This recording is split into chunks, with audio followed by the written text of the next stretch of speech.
Assalamualaikum warahmatullahi wabarakatuh, Bapak Ibu Guru Penggerak dimanapun Anda berada. Untuk sore ini saya Hendratno, CGP Angkatan 7 Kabupaten Sukoharjo, dan teman saya Ibu Agustin, Guru SMA Negeri 2 Sukoharjo. Ya, pada sore ini saya akan melakukan praktek supervisi akademik. Jadi di sini saya akan mensupervisi Bu Agustin dalam pembelajaran. Oke, untuk tahapan yang pertama nanti adalah untuk pra-observasi. Nanti saya akan mengajukan beberapa pertanyaan kepada Bu Agustin. Terus yang kedua nanti akan melakukan proses pembelajaran. Nanti juga akan dilaksanakan di lab multimedia di ruang ini juga. Dan yang terakhir nanti adalah saya akan melakukan wawancara kembali itu setelah melakukan pembelajaran atau istilahnya pasca observasi. Itu Bu Agustin, bisa kita mulai untuk wawancara hari ini, nggih. Okay. Yang jelas nanti kita akan ngobrol-ngobrol sedikit, nggih, dan apa yang nanti akan panjenengan lakukan. Nggih. Mohon maaf, mau tanya Bu Agustin. Kira-kira nanti dalam pembelajaran ini nanti tujuannya apa untuk hari ini nanti? Untuk hari ini, KBM hari ini kebetulan bab yang nanti saya sampaikan adalah mengenai pengenalan algoritma. Jadi tujuannya diharapkan peserta didik dapat menuliskan algoritma dengan menggunakan bahasa sehari-hari. Oh gitu ya. Jadi diharapkan bisa membuat algoritma gitu dengan bahasa sehari-hari. Atau istilahnya bahasa yang mudah dimengerti gitu, bagus. Terus yang kedua Bu Agustin, kira-kira nanti area pengembangan apa yang dengan capai dalam pembelajaran hari ini nanti? Yang ingin saya capai mengenai kemampuan anak dalam menemukan solusi jika anak tersebut kita beri kasus-kasus atau suatu permasalahan. Oh gitu. Oke. Terus yang berikutnya Bu Agustin, kira-kira panjenengan sudah menyiapkan strategi apa untuk pembelajaran hari ini? Untuk pembelajaran hari ini di kelas 10.2 itu saya menerapkan pembelajaran berdiferensiasi, kemudian KSE juga, kemudian menerapkan budaya positif.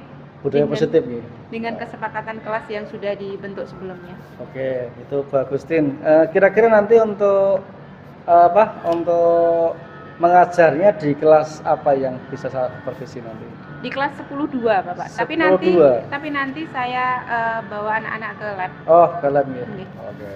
Terus untuk penilaiannya Bu Agustin, nanti bentuk penilaiannya seperti apa nanti? Untuk penilaian ada penugasan kelompok karena ada diskusi, jadi bentuk penilaian pengetahuan. Kemudian ada penilaian praktik karena nanti ada presentasi dari tiap kelompok. Terus bentuknya presentasi, bentuknya media sudah direncanakan, nanti bisa dalam bentuk tulis tangan boleh, dalam bentuk slide boleh, dalam bentuk ketikan Microsoft Word boleh, dalam bentuk video boleh, dalam bentuk gambar-gambar mind map juga boleh. Jadi diferensiasi produk. Rencananya luar seperti biasa itu. Bu Agustin. Tampaknya Bu Agustin sudah menguasai untuk diferensiasi. Oke Bu Agustin, mungkin itu untuk obrolan kita singkat di awal ini. Nanti bisa kita lanjutkan setelah panjenengan mengajar di selamat siang. Assalamualaikum warahmatullahi wabarakatuh. Waalaikumsalam warahmatullahi wabarakatuh. Apa kabarnya? Sehat semua? Masuk semua ini 36. 8. Kenapa? Ada yang izin. Untuk teman-teman kita yang sakit, kita doakan semoga segera pulih, segera sembuh sehingga bisa gabung dengan kita untuk pembelajaran besoknya. Amin. Ya, terima kasih. Pada pembelajaran hari ini kita akan memulai bab baru. Setelah kemarin kita belajar tentang apa? Excel.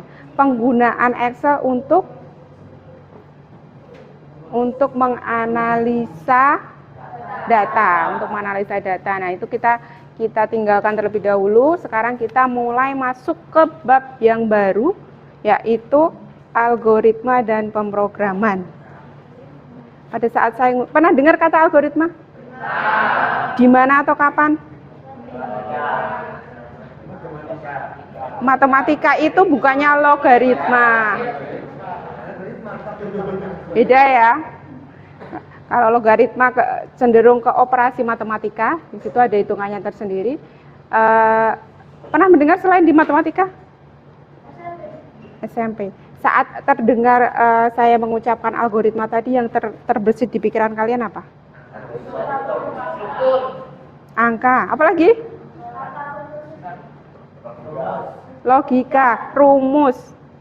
Apalagi? Program. Keren. Udah tahu program. Apalagi? Pernah membuat ini jadwal kegiatan sehari-hari mulai dari bangun tidur sampai tidur lagi? Pernah. Kapan? Kalian buat dengan bahasa kalian sendiri?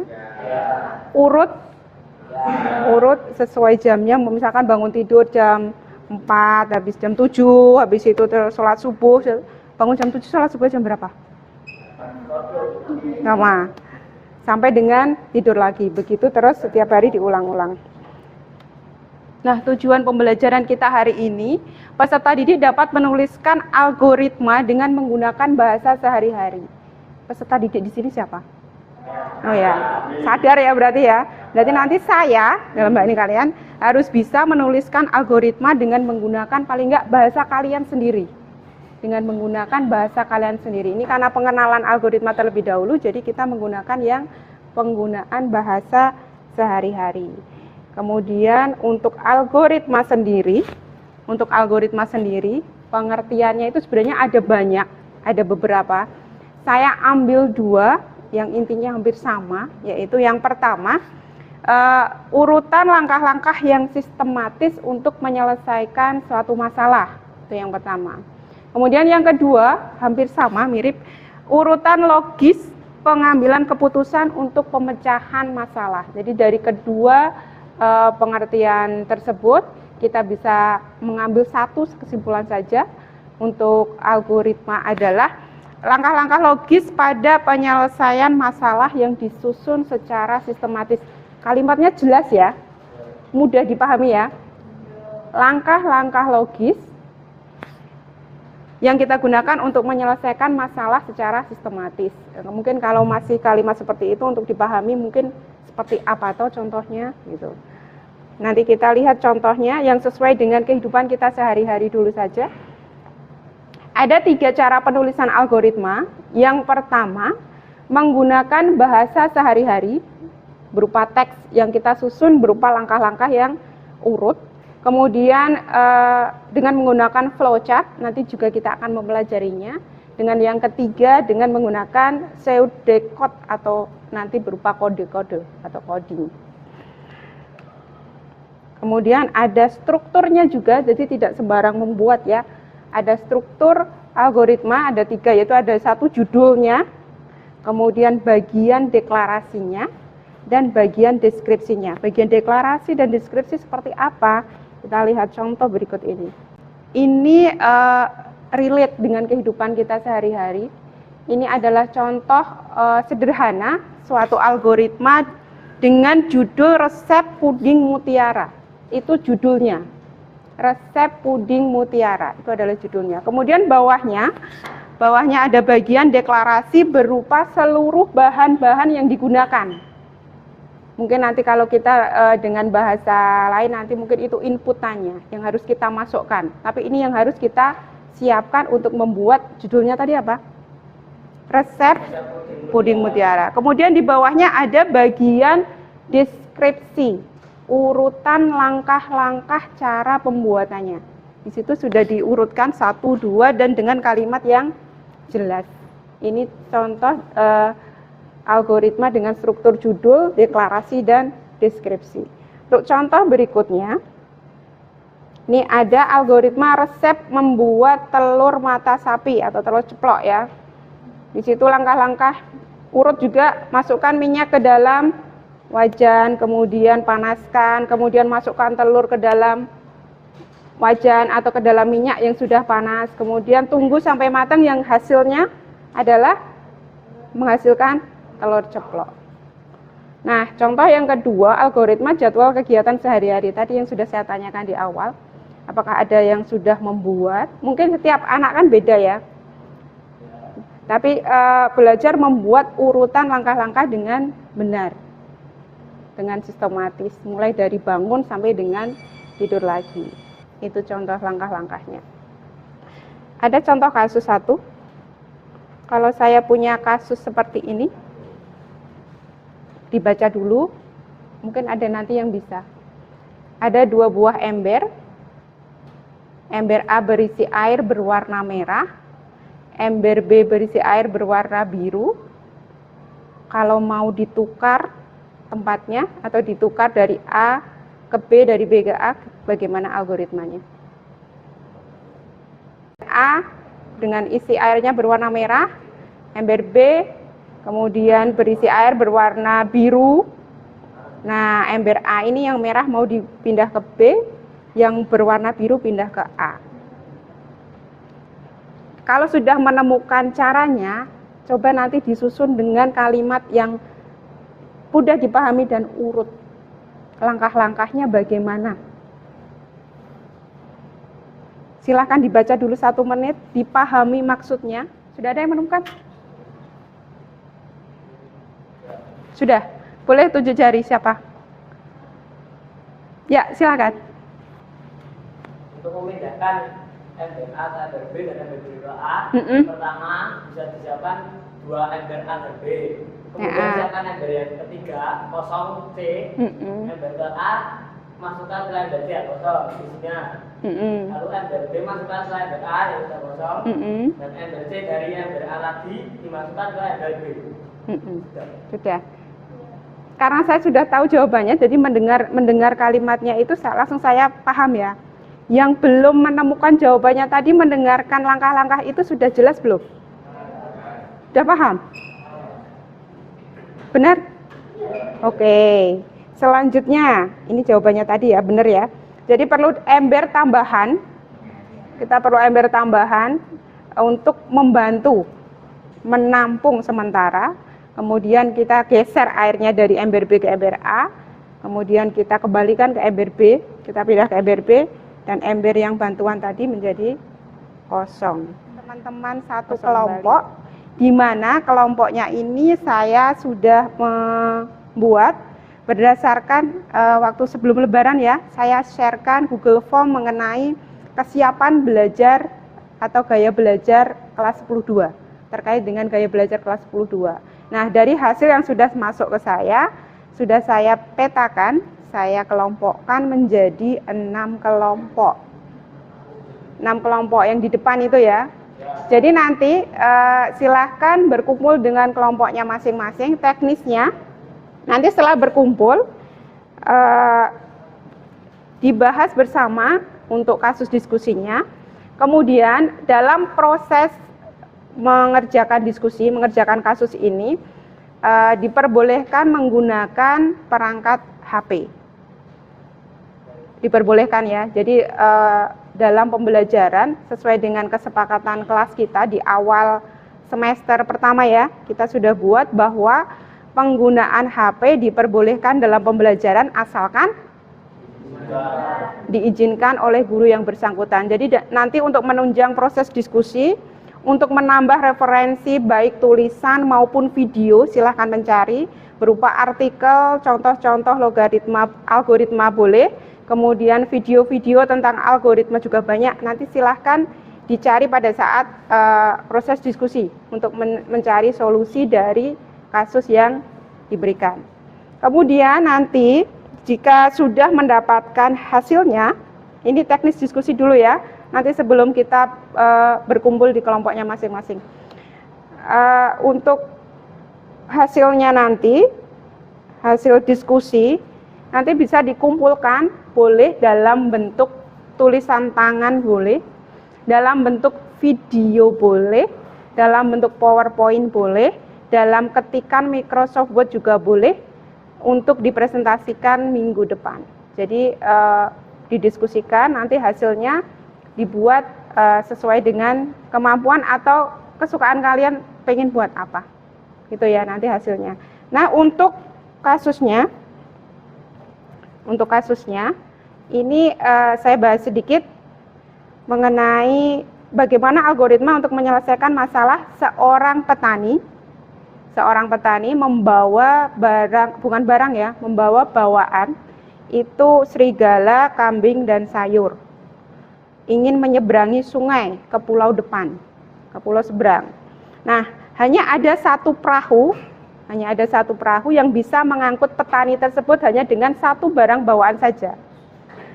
Dengan syarat, kalau kambing ditinggal dengan sayuran, nanti sayurannya akan dimakan kambing. Kemudian kalau kambing ditinggal dengan serigala, kambingnya akan dimakan serigala. Nah, bagaimana solusinya agar petani tersebut dapat nyebrang ke pulau seberang dengan utuh bawaannya 3 itu ke bawah semua sampai di pulau seberang. Ditulis dulu, boleh dibuat draftnya dulu, urutan langkah-langkahnya bagaimana, nanti baru dibuat produknya. Silahkan berkumpul sesuai dengan kelompoknya masing-masing. Silahkan berkumpul, membawa alat tulis dan HP-nya di bawah, diperbolehkan. Oh ya. Kelompoknya sudah dapat semua? Sudah berkumpul? Minggu depan benar-benar dipresentasikan loh ya. Ditulis kelompoknya, boleh dalam bentuk ketikan boleh, video boleh.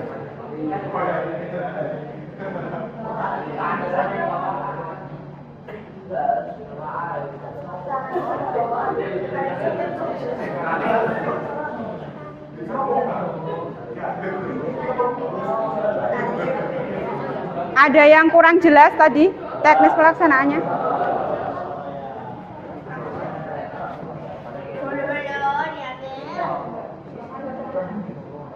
Ini nggak berangkat, yang lain nggak berangkat. Sing cowok mimpinnya. Ini Bu.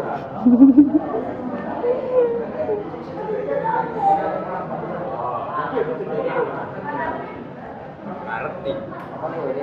Ya lu pun asli kan.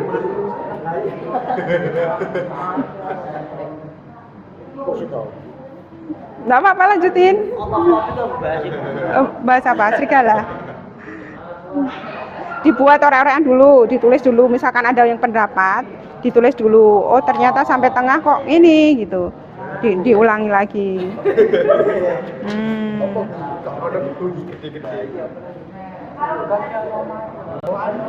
Oh ya, untuk produknya boleh dibuat gambar-gambar boleh loh ya. Kayak P5 kemarin dibuat mind map atau apa boleh. Kalau dibuat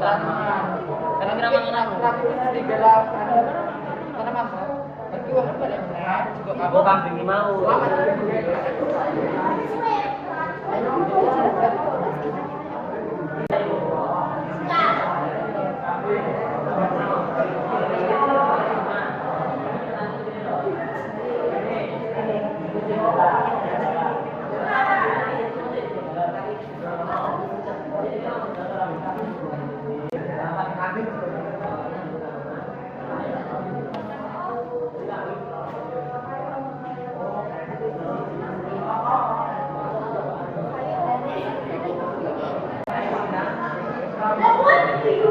Duduk saya diskusinya?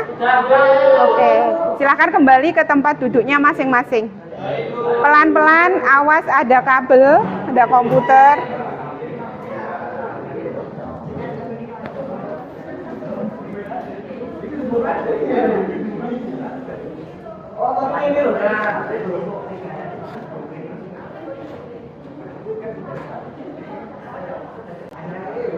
Sudah semua?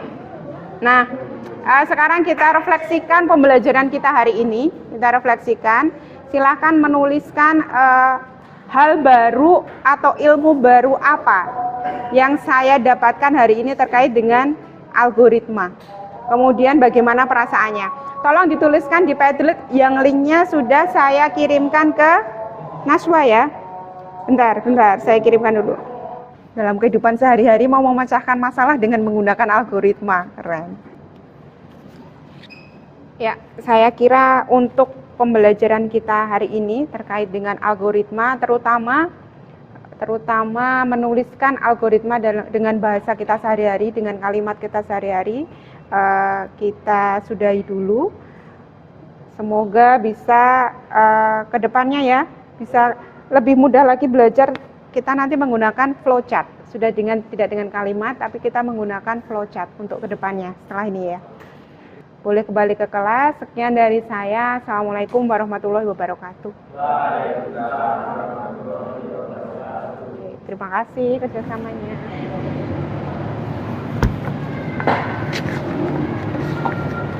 Bapak Ibu guru penggerak dimanapun Anda berada, tadi Bagustin sudah melakukan praktek mengajar atau pembelajaran di lab yang sudah saya observasi. Nah, saat ini saya akan masuk ke sesi berikutnya, yaitu percakapan pasca observasi. Gitu. Itu Bagustin, gimana untuk panjenengan tadi sudah mengajar gitu? Ya, kira-kira refleksinya jenengan gimana tadi? Refleksi anak-anak tadi sudah saya tampung di Padlet. Okay. Alhamdulillah hasilnya anak-anak senang, kemudian materi juga terserap dengan baik sepertinya. Terserap dari baik, kalimat-kalimat anak-anak yang disampaikan di Padlet. Oke, terus untuk berikutnya Bu Agustin, gimana kesan panjenengan setelah menyajikan pembelajaran tadi? Senang, puas dengan keaktifan anak-anak dalam menjawab pertanyaan yang saya berikan. Oh, cukup puas ya. Kira-kira apakah sudah sesuai dengan yang panjenengan rencanakan? Hampir. Oh. Hampir. Okay. Walaupun belum 100%, tapi sudah hampir. Kira-kira berapa persen capaian yang jenengan peroleh tadi? Sekitar 85%. 85%. Ya, alhamdulillah. Jadi luar biasa. Jadi jenengan sudah anggap sesuai, terus 85% padahal targetnya 100 ya. Tapi 85 itu sudah luar biasa tuh. Iya. Kira-kira yang membuat jenengan puas kira-kira bagian apa Pak Gusti? Bagian pada saat saya memberikan contoh kasus ke anak, kemudian anak saya minta untuk menganalisa 1 menit, 2 menit, ternyata ada yang bisa menyampaikan dengan benar. Oh, sesuai dengan yang jenengan harapkan gitu. Ternyata ada yang berpikir logis dengan menyelesaikan kasus tersebut. Luar biasa Pak Agustin ya. Kira-kira tadi selama panjenengan mengajar tadi, apa yang menjadi kesulitan panjenengan? Kesulitannya proses diskusi. Ya. Karena tadi ada banyak anak yang sakit ya, jadi ada kelompok yang mungkin kurang komplit ya. Kurang komplit, hanya berempat, kadang masih diem-dieman gitu. Jadi kurang aktif gitu. Panjenengan punya nggak solusi untuk gimana biar yang siswa yang nggak aktif tadi itu bisa aktif kembali? Mungkin ini kedepannya saya sering-sering berinteraksi dengan anak pada saat belajar, pada saat pembelajaran terutama, sering memberikan kesempatan anak untuk mengungkapkan pendapatnya. Jadi sehingga pada saat anak diskusi ini anak terbiasa untuk berbicara dengan teman-temannya. Luar biasa Pak Agustin. Jadi perlu ditingkatkan lagi untuk komunikasi biar anak belajar untuk lebih aktif lagi Pak Agustin. Oke, Pak Agustin, untuk yang berikutnya. Coba jenengan bisa nggak mengidentifikasi kira-kira dari yang panjenengan lakukan tadi dalam pembelajaran tadi apakah sudah sesuai? Nah, kira-kira yang sesuai apa saja? Yang sesuai tadi anak aktif, yang pertama itu. Aktif, yang kedua dari refleksi yang saya dapat, anak-anak sebagian besar sudah paham. Dan dengan perasaan senang menerima materi itu. Ya, alhamdulillah ya. Dan diskusi sebagian besar juga pada semangat. Hanya tadi ada beberapa yang kelompok karena tadi. Terus kalau tadi yang sesuai coba kira-kira yang belum sesuai kira-kira nopo? Yang belum sesuai tadi, yang belum aktif, begitu aktif karena mungkin masih malu-malu dengan kelompok yang baru, yang hasil pemetaan mungkin kan kelompoknya belum terbiasa dengan kelompok yang baru, mungkin agak malu untuk menyampaikan pendapat kepada teman-teman. Jadi sudah punya solusi ya, nanti kedepannya jenengan mau lebih aktif lagi mendekati anak. Terus kira-kira Pak Agustin, untuk pembelajaran berikutnya strategi apa yang kira-kira apa sih jenengan lakukan biar lebih tertata lagi, lebih bagus lagi agar sesuai dengan tujuan jenengan ya tadi baru 80% mungkin bisa ditingkatkan kembali. Gimana cara? Yang pertama membuat modul ajar yang sudah lebih baik, lebih terperinci, lebih komplit, kemudian membuat media ajarnya juga mungkin lebih menarik bagi anak-anak. Oke, alhamdulillah. Jadi coba tadi yang kita obrolkan tadi nggih, dari awal tadi nggih, dari panjenengan penyajian sampai terakhir, kira-kira yang jenengan peroleh apa kira-kira kesimpulannya untuk hari ini? Yang saya peroleh hari ini Bisa untuk kedepannya, nggih. Saya harus lebih belajar untuk mengaktifkan anak-anak lebih semangat Tambah lagi. untuk diskusi. Oke. Terus tadi apa Terus membuat bahan tadi ya? Membuat bahan Bahan. yang lebih menarik Menarik mungkin, lagi. yang tidak membuat anak bosan. Oke, Bu Agustin, luar biasa ya, itu untuk pembelajaran yang jenengan lakukan, dan obrolan hari ini cukup menarik juga. Di sini juga saya juga belajar banyak dari panjenengan, biar nanti untuk meningkatkan kualitas pembelajaran di Indonesia. Saya kira cukup itu Bu Agustin untuk obrolan ini. Mohon maaf kalau mungkin selama saya mengsupervisi panjenengan ada kekurangan, ada kesalahan. Tidak, saya malah terima kasih. Bapak Ibu guru, calon guru penggerak dimanapun Anda berada, demikian tadi hasil obrolan saya dengan Bu Agustin pada sesi wawancara pasca observasi kunjungan kelas. Saya kira cukup sekian untuk video kali ini. Ada kurang, mohon maaf. Assalamualaikum warahmatullahi wabarakatuh. Waalaikumsalam warahmatullahi wabarakatuh.